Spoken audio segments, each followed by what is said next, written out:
The Scottsbluff City Council has approved spending up to $10,000 on a study that could result in more grant opportunities for local businesses and properties. KNEB.TV News starts right now. From your trusted source for news in western Nebraska and eastern Wyoming, this is KNEB.TV News. Presented by Platte Valley Companies, premier provider of financial services. Hello, I'm Ryan Murphy. This is KNEB.TV News, powered by Platte Valley Companies. Thanks for joining me. In our top story, a new blighted and substandard study for Scottsbluff's downtown corridor has been greenlit by the Scottsbluff City Council. The move comes in an attempt to qualify all businesses along Broadway and beyond as part of facade improvement grant programs. Economic Development Director Star Leal says currently the redevelopment district actually ends at Broadway and 18th Street, leaving 9 blocks out of the blighted areas north towards 27th Street. We've been getting a lot of calls from businesses questioning why that wasn't continued all the way up Broadway. And the best I could tell is, the banks kind of sit in those next 2 blocks and they're fully developed and they're really very nice, but there's other sections of Broadway that really need to be looked at. And then some businesses on Avenue A and First Avenue as well. City Attorney Kent Haydenfeld said these stretches that aren't in the yellow will not be eligible for the additional funding unless a new study can prove they are blighted. It may not qualify. But we have to do a study to start the process and then analyze that. And if it does, then the funds are available to that area. If it does not, then they're not. Councilman Nathan Green sought clarification on why some of the city's surplus funds could not be used to help these businesses, regardless if they were blighted or substandard. It's still, even though we can give it out to anybody, I don't recall it having to be blighted. And that's the part where I'm very confused, because if we allocated it to an area that was not in a blighted area, 23 Club or whatever else it is, how come we can't give it out to other places? Because we cannot use public funds for private benefit. That's the overriding rule. The exception is redevelopment plans in areas that are blighted and substandard. So the law allows us to give these people the money for improvements to the property if the property needs to be redeveloped or improved. Ultimately, the council unanimously approved the study, which now will be submitted to the Planning Commission for its review and recommendation. Well, a perennial source of complaints from motorists and ag producers will be addressed later this year after Scottsbluff County commissioners approved a bid for repairs to Stegall Road Tuesday night. The board awarded a bid of $1.67 million to Simon Contractors for 5 miles of new pavement starting at the Banner County line, with the project slated to start this April.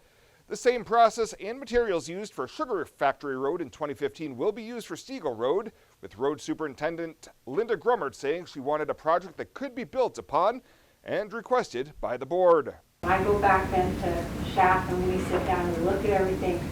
Their recommendation was to look at Sugar Factory and to look at how it's held up. And my effort, number one, is to try and stay within the money we had, yet have something good enough that we could build off of in the future.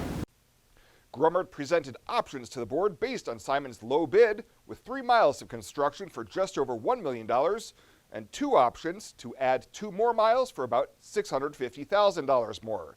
However, Grummert noted the amount earmarked for the project during budget work last year was around $132,000 short of meeting the cost for 5 miles, but the board agreed the county would find that money for the project and approved it unanimously. Well, coming up after the break, Bill Boyer's in with your Thursday evening forecast. He'll have that right after this on KNEB.TV News. At Platte Valley Bank, we realize the way people want to bank in the future may be different than it has been.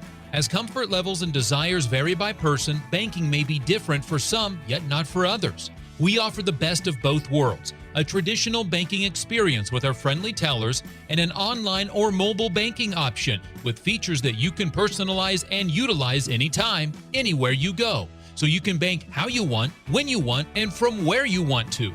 Platte Valley Bank.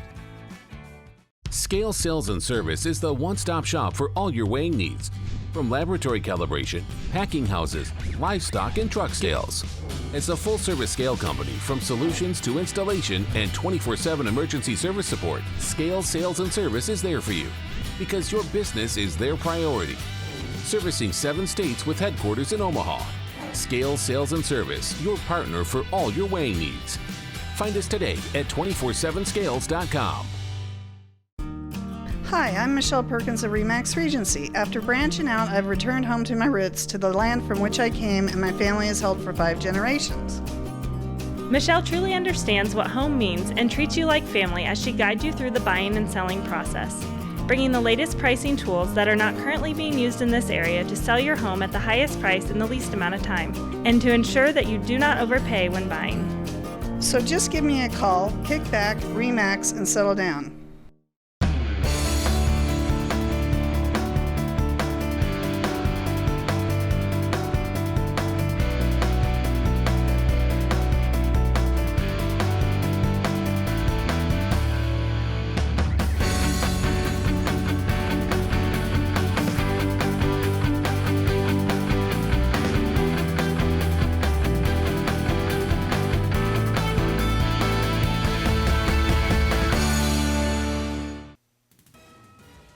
This is KNEB.TV weather from the KNEB Storm Center, your trusted source for weather. We're going to be dealing with cloudy skies, snow showers, especially here in this time frame after 10 and before 6 in the morning. That looks like when the majority of our snow is going to fall tonight, and we will see some accumulating snow. Snow is going to be likely, light accumulations again overnight tonight. More snow is possible Saturday. Generally speaking, we really have a cool 7-day forecast in store for us.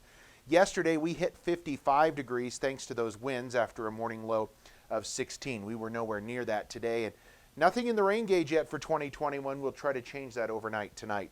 Temperatures in the 30s, primarily across almost all of the high plains here.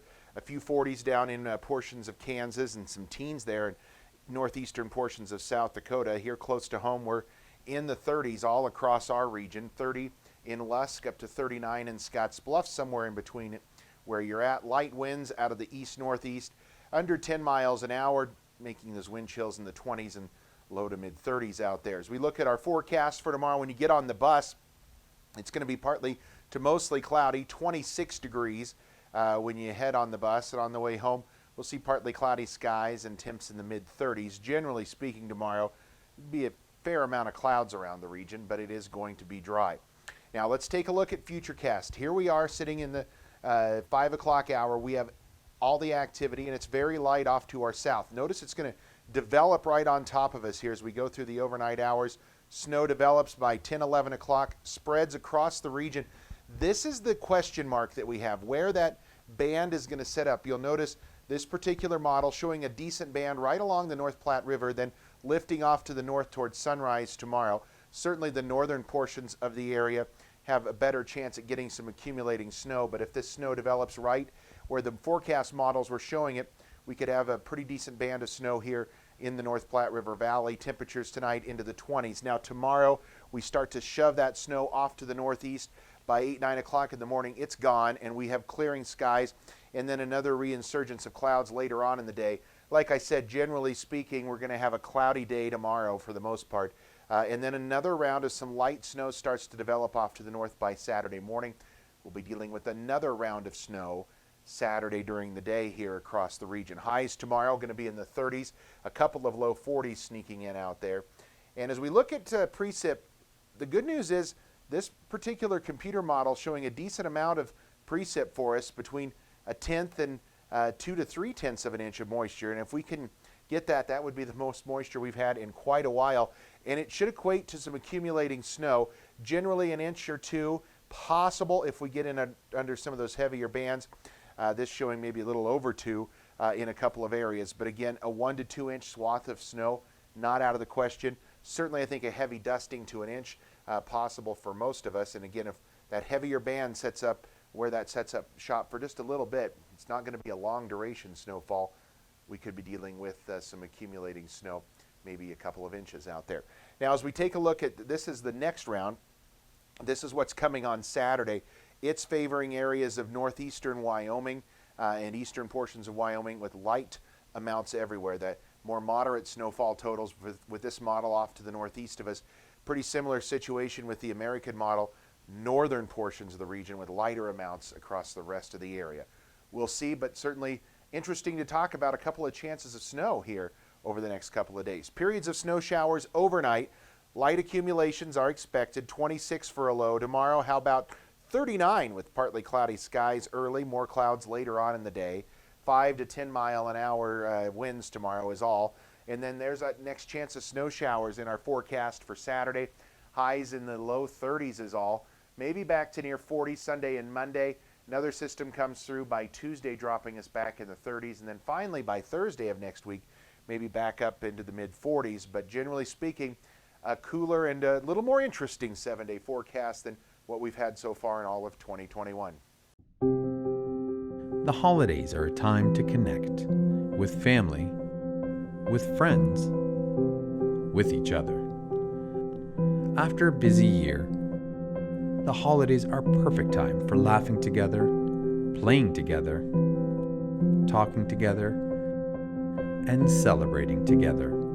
Spend time this holiday season connecting with the people that mean the world to you, and let us take care of the connectivity.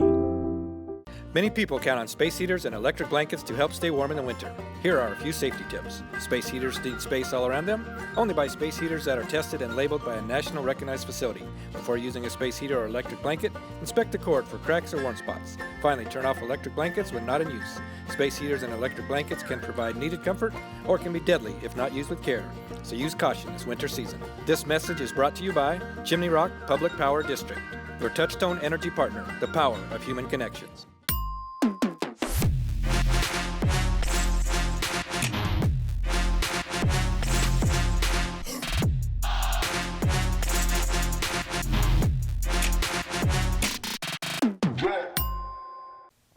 Welcome back. A Scottsbluff man has pleaded no contest for allegedly stealing more than $5,000 raised through a GoFundMe campaign to benefit the children of a local woman killed in a car crash. Fabronio J.R. Placencio Jr. was charged with a Class 2A felony of theft by deception more than $5,000, but he pleaded no contest to an amended charge of theft by unlawful taking. Court documents say that he set up a GoFundMe in November to benefit the children of Holly Heath, who passed away following a car crash. Gering police began investigating the account back in February of 2020 after a local business owner expressed concerns to investigators that the funds were not being given to the family. Court documents say that Placencio will have to pay more than $5,400 in restitution and write an apology letter to the Heath family. The state says they will recommend probation in this case during the February 12th sentencing, but he is still facing several felony charges in Morrill County in connection to an alleged burglary at the Riverside Bar and Grill in Bridgeport. And second dosages of the Moderna vaccine are now becoming available for Panhandle residents who were vaccinated as part of Phase 1A.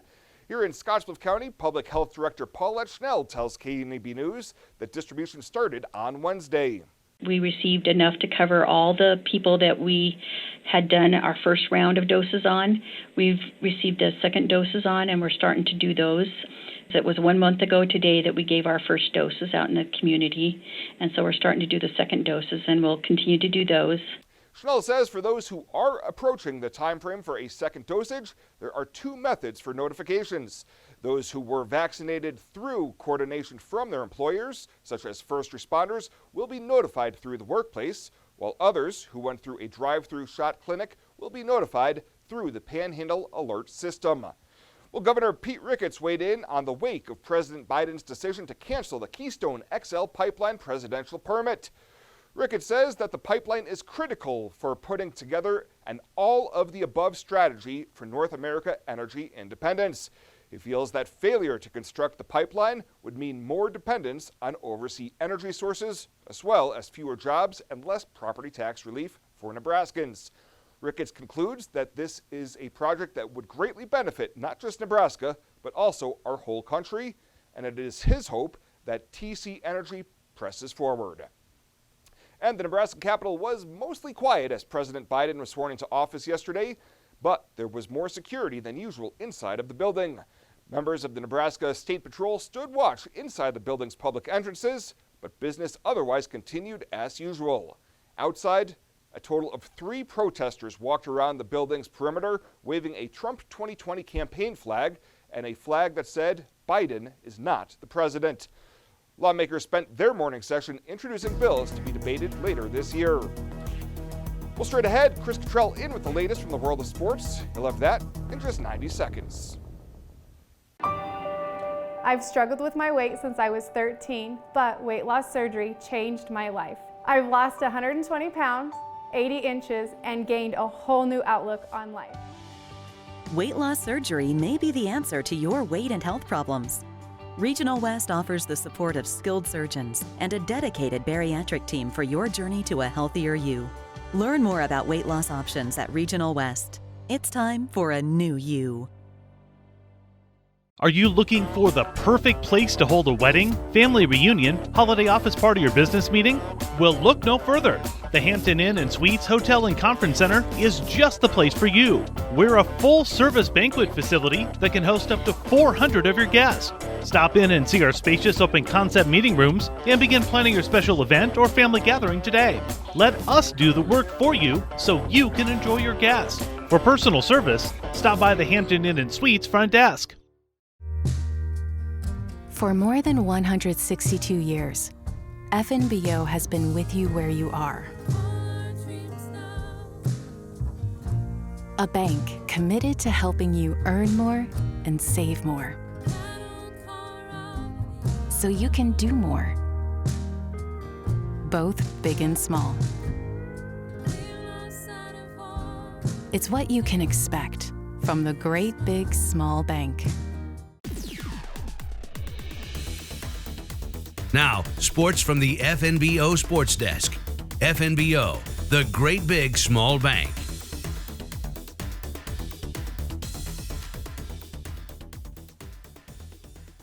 We've got a big signing to highlight today, plus some scheduling for both high school and WNCC for the weekend. Let's start with the signing. Gering High's Jack Franklin recently made it official, signing his letter to play baseball at Friends University in Wichita, Kansas. Franklin invited us media out to the Family Storage Unit / baseball training facility yesterday, where he talked about how he found Friends University. My desire to play college baseball, I really wanted to go to showcases and get my name out there and show coaches what I had, and I was going to numerous different showcases in Kansas. And the Friends University pitching coach, Coach Beery, was there and noticed me and talked to me after the camp. And I was able to go tour the campus and meet the head coach from there. And that was a great experience. Franklin has been one of the top arms for the Gering Legion baseball program for the last couple of summers, and of course figures to be the main man once again this summer for Platte Valley Companies. And Franklin says the coaches will really help him focus solely on pitching at the next level. They said that immediately once I get down there that they'll put me on a throwing program and get me started right away as soon as I get down there, because they can see potential. So that's always nice to hear. Franklin, a 3-sport standout at Gering, along with baseball, a key member of the Gering cross-country team, plus one of the top couple of players for the basketball squad. Despite being a 3-sport athlete, it was an easy choice as to what direction he wanted to head at the next level. Deep down, I know I love baseball. I love running cross-country and playing basketball. But deep down, I really love playing baseball and decided I wanted to do that at the collegiate level. Back to basketball for a moment. Gering coming off back-to-back losses last weekend with Chadron and Scottsbluff on tap for this weekend. Franklin on what will it take for the Bulldogs to reach their potential coming down the stretch? I think everyone just trying as hard as they can and putting in as much effort as they can, because whatever ability we have, we can't just change overnight at this point in the season. So as long as everyone's giving their best effort, we can say that we gave it our best shot to go out and win. Franklin's best assets for the Friends baseball program are what coaches love: tough, coachable, hardworking, and a good teammate. As for the weekend basketball schedule for the prep ranks, we've got Gering hosting Chadron tomorrow. That'll be TV and radio. And then on Saturday, big rivalry doubleheader with Scottsbluff at Gering. We'll have that twin bill with TV coverage and radio as well. Family members only, up to 8 per player will be allowed into the gym over at Gearing this weekend. And the WNCC sports seasons are finally underway. Both basketball teams were winners last night over Central Wyoming. The men off for the weekend while the women travel to the Central Wyoming Classic. They'll have games tomorrow and Saturday. And the volleyball team for WNCC set to open their season with a 2-day tourney-style event this weekend. They've got 2 matches tomorrow at home and then 2 more at home at Cougar Palace scheduled for Saturday. That'll do it for today. The latest from right here at the FNBO TV Sports Desk. I'm Chris Cottrell. Ryan coming back with more right after this on KNEB.TV. For more than 162 years, FNBO has been with you where you are. A bank committed to helping you earn more and save more, so you can do more, both big and small. It's what you can expect from the great big small bank. Hey y'all, Heather here with Platte Valley Back & Sew. Platte Valley Back & Sew has been a cornerstone in downtown Scottsbluff since 1977. Our family brings over 100 years combined experience in the vacuum and sewing machine industry. We stand behind all of our products with a warranty you can trust and service you can count on. Whether you decide to shop in-store or online at PlatteValleyBackandSew.com, our quality products and customer care shine through. You can buy online, sign up for classes, see a calendar of classes and events, view our newsletter, and stay up to date. Platte Valley Back & Sew, downtown Scottsbluff, and online to serve you. When you call Gearing Valley Plumbing and Heating, you will have options. Repair it, rebuild it, or update it. Whether your furnace stops working or your bathtub won't drain, Gearing Valley Plumbing and Heating provides the services you need to be comfortable. Weekends, holidays, or late nights, we will be there. With over 30 years of service, our certified technicians and cutting-edge technology can keep your systems running at their peak efficiency. Gearing Valley Plumbing and Heating, every time we enter your home, we leave it a better place to live. When it comes to helping local folks with the loans and financial advice they need, we don't horse around. Our only goal is to help you and your family achieve your financial goals with the right loans and savings products. So if you want to bank with people that care about you and your financial needs, stop by or give us a call. First State Bank. We're big on you. Member FDIC. Online at fsbcentral.com. Well, let's take a look what's happening on today's community calendar.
That's a look at today's community calendar, brought to you by First State Bank, honoring those who give back.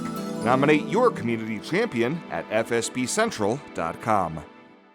Fly United Airlines, operated by SkyWest with Western Nebraska Regional Airport. United is dedicated to going the extra mile for you with daily flights to and from Denver, along with a commitment to excellent service. Reserve your flight today, and remember, United miles can be earned and redeemed with your flights.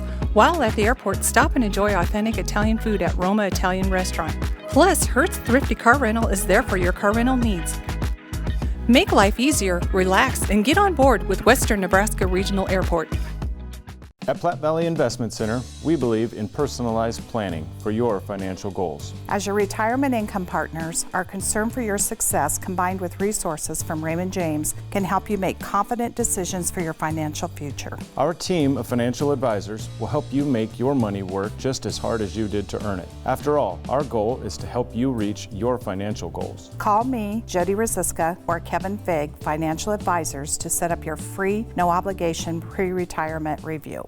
And finally tonight, even with the devastating impact of the pandemic on the airline industry nationwide, boarding numbers at Western Nebraska Regional Airport in Scottsbluff topped 8,000 for 2020. The airport is normally required to reach 10,000 boardings annually to receive $1 million in federal airport improvement program funding. However, that requirement was waived in 2020 due to the pandemic. Assistant Airport Director Cheryl Claus told KNB News that the numbers, given the circumstances, are strong. The total for 2020 was 8891. 7,814 were SkyWest for 2020. And through the 18th of the month, we had 409, and I'm anticipating 700 for the month, unless because of the flight changes. SkyWest Airlines recently made changes that affect times for both morning and evening flights, so Claus was unsure how those changes would affect January boarding numbers. Meanwhile, during the Airport Authority Board meeting on Wednesday morning, Dawn Wolf was sworn in as the newest board member, replacing outgoing board member Tim Gieshin. Well, that does it for us this time. Thank you so much for tuning in. Stay safe out there. We'll see you here next time.